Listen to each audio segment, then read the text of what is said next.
Milk basket में पैसा कैसे ऐड करें। अब मिल्क बास्केट में पैसा ऐड करना चाहते हो, यानी मिल्क बास्केट के वॉलेट में पैसा ऐड करना चाहते हो तो इस वीडियो को पूरा देखना। इसके लिए ऐप ओपन करना है, फिर नीचे वॉलेट ऑप्शन शो होगा, इस पर क्लिक करना है। देन कुछ इस तरह का दिखाई देगा। यहाँ पर please enter an amount option show होगा, इस पर क्लिक करना है। देन क्लिक करने के बाद आप यहाँ से जितना अमाउंट ऐड करना चाहते हो वो यहाँ पर आपको एंटर करना है, डालना है। देन अमाउंट डालने के बाद नीचे रिचार्ज वंस ऑप्शन शो होगा, इस पर क्लिक करना है।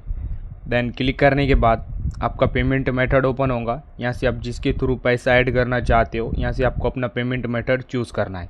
जैसे एग्जांपल के लिए मुझे फ़ोनपे से पैसा ऐड करना है तो मैं फ़ोनपे पर क्लिक करूँगा। देन फ़ोनपे पर क्लिक करने के बाद यहाँ पर पे ऑप्शन आएगा, पे पर क्लिक करना है। देन फ़ोनपे का पासवर्ड डालना है। जैसे आप पासवर्ड डालोगे देन आपके वॉलेट में पैसा ऐड हो जाएगा। तो अब इस तरह से वॉलेट में पैसा ऐड करोगे। वीडियो इन्फॉर्मेटिव लगा तो लाइक करना।